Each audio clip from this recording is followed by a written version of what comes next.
Welcome to night number 130 of History Bedtime Stories. In our pajamas, in bed. And tonight's episode is brought to you by Buddy's Pizza. Tonight, we're talking about George H. Hammond. Now, George H. Hammond was not a born Detroiter. Like so many of my favorite Detroiters, he chose this city. He was born in Massachusetts, but moved to Detroit in 1854. And once he got here, he opened a small little meat market at the corner of 3rd Street and Howard Street. As this is sort of rolling along, and he's having a successful career as a butcher, he finds out there's this guy in town named William Davis who's invented a boxcar, so a train car that was refrigerated. Now, William Davis was a fishmonger, a fish dealer, and so a refrigerated shipping car made a lot of sense, but he couldn't make it financially work. And Hammond sees this as the opportunity of all opportunities, and he buys the patent from William Davis. He goes on to build hundreds and hundreds and hundreds of these refrigerated cars, but the very first one is used in a trial run in May of 1869 to move beef from the city of Detroit to the city of Boston, Massachusetts.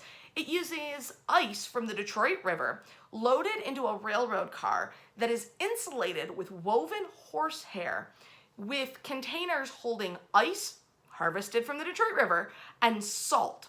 This successful test run really is the woohoo, aha moment that this is the way he's gonna make his fortune. Owning the butcher is good. Owning the way all butchers are gonna transport meat in the future, better. Hammond eventually establishes operations in Indiana, and it's there that he manufactures the refrigerated cars. He also owns a meat processing factory in Chicago. And his Chicago factory is incredibly impressive in its soup to nuts ability to slaughter cattle, break down the meat into cuts, load those cuts into refrigerated boxcars, and distribute them throughout the world using trains. By the height of his career, he owns 800 refrigerated cars. He slaughters over 100,000 head of cattle a year, and he is amassing just a massive, massive fortune. At this point, he decides that what he needs, what a man like him really needs in the world, is a landmark building, something that will bear his name and exist for all time. And George H. Hammond, who has become a multi-millionaire, decides to build Michigan's first skyscraper. As plans start evolving for the first skyscraper, an architect from Chicago comes into Detroit, gives him the lowest bid, kind of seals the deal for the program. Hammond signs off on it, and then dies. 1886, same year he signs to build the first skyscraper in Michigan. He is dead. And his wife is left with all of it. Now, Ellen was an interesting character because Ellen Hammond was a wife.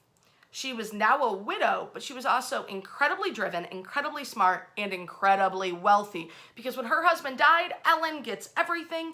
And when she divests herself out of the meat industry, she banks over $2 million in 1888. That's the equivalent of about $235 million in the year 2020.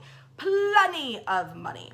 So she tells the architect, we're doing this thing. It'll be an immortal monument to my husband, and we're gonna build it. I hope you're enjoying History Bedtime Stories, but I'm leaving you on a cliffhanger because tomorrow night, I'll tell you the story of the Hammond Building. Wash your hands.